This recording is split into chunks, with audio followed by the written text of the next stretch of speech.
Hi there, my name is Lars Sørensen. We're here at Itelisys, talking to some keynote speakers, presenters of papers, all to inform you what it is that's going on here right now. I'm going to talk to Dale and Nicholas Hamilton, both working on some very important research, working on how AI is not a threat to us. No, it's going to help us save lives. It's going to help us to understand better what's happening on a map.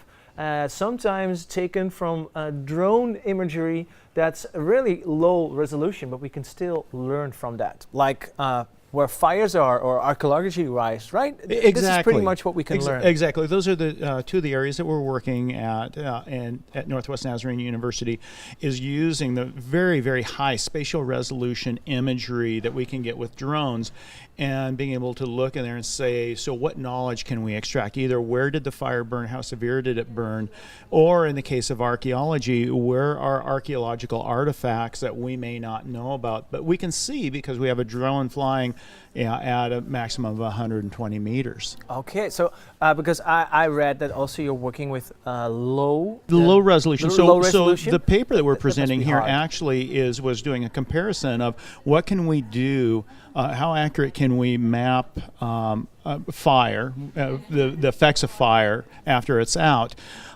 With drones, and then we went back to, well, how do land managers do it in the United States right now? And typically what they're doing is they're using Landsat imagery. So, the pixels are 30 meters across because Landsat's flying at 700 kilometers versus a drone, which, are the government in the United States says, for safety reasons, you can't fly them higher than 120 meters. That means we have much, much higher spatial resolution. Right, okay, yeah. It also offers, I guess, a challenge when we're talking more imagery, then we have much more data to interpret it. So how to cope with that, how to learn the systems to interpret all that data in the right way. Exactly. You put a drone up and you start taking imagery, you fly it over a fire which may be hundreds or thousands of acres, and each of your pixels are at 5 centimeters. That is the definition of big data. We're talking billions of pieces of data that we're generating in 15 minutes. That's it. How do you learn a system? How do you learn AI to interpret that in a right way? Because I can imagine the more data you start generating, the harder it gets to get a right interpretation. Exactly. Nick, do you want to go ahead and handle that one a little bit?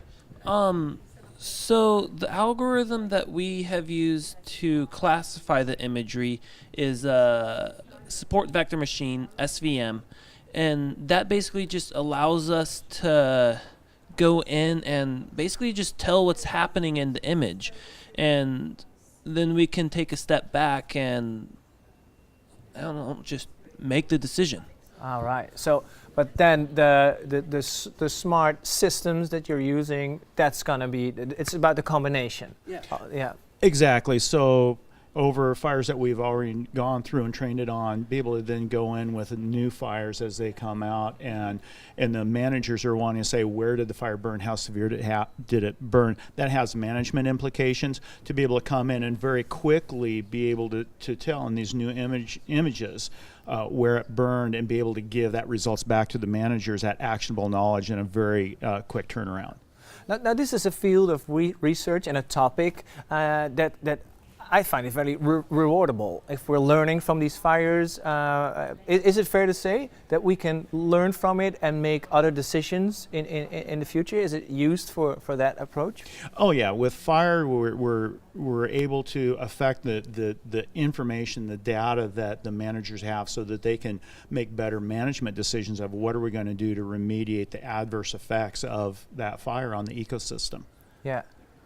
You want to? Well, also, was it the Man Gulch fire that at one point was the largest loss of human life in a fire in the United States? One of the firefighters who died was someone coming in doing post-processing. So we can pull the humans out of that, then there's a life that has not been lost. Oh, that's any life that we can spare, right? Yeah. Oh, absolutely. Yeah. Firefighter safety is a huge thing, and just because the fire's out doesn't mean it's a safe environment. It's still very much a dangerous environment to put humans in. On the archaeological, I'm sorry, I'm not a native English. Archaeological side. So what would be what will be we learning extra now?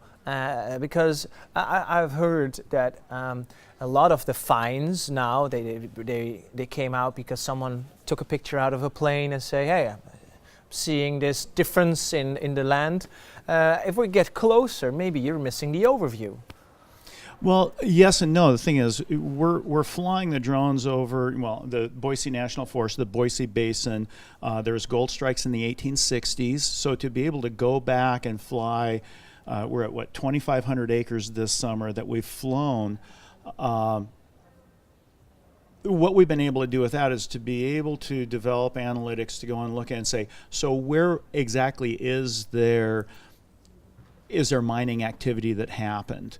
A very important thing for the U.S. Forest Service to be able to know that, so that they can say, if someone wants to come in and do an activity in this area, we're preserving right now, so we know what's happened there. The thing that was very impressive to me was looking at how large of an extent that people 150 years ago were doing mining, the extent of the mining they did, which was an eye-opener for the Forest Service with the research we did of going, this was massive what they did. And very humbling as I was going through and being a visual observer for the drone flights to go, all this was done by hand. Oh, that's so. If we're comprehending this, then AI is actually helping us to understand things better, right? We're understanding fires much better. We're understanding what happened over 150 years ago much better. Yeah, Nicholas. Go ahead. Yeah, like one of the things that we flew up on the Boise National Forest was an old rail bed, and like we could see like the river was right next to it, and the river was eroding it. Like it was going to be gone in not too long of a time. So they sent us up there, so they'll always know what it was like. That's awesome. Yeah, so it's preserving your preservation. Exactly, also. it's a digital representation, a digital record of what do we know about these archaeological sites in 2018, and what can we find out about history based on what the answering 19th century questions with 21st century technology. Let's look into the future a little bit with each other. I'd love to do that. You just mentioned, Dale, that the reason for you also working with your son is because you're saying, well, he is the future, and we should look ahead. Oh, absolutely. Where would this bring us, this research? What's the next step? Well, it's as we look at especially the automated systems that people are talking about at this conference. So when I talk with my students at Northwest Nazarene University, the challenge I make to them is to be able to progress the technology far enough to help humans be able to do things that we may have trouble with at this point.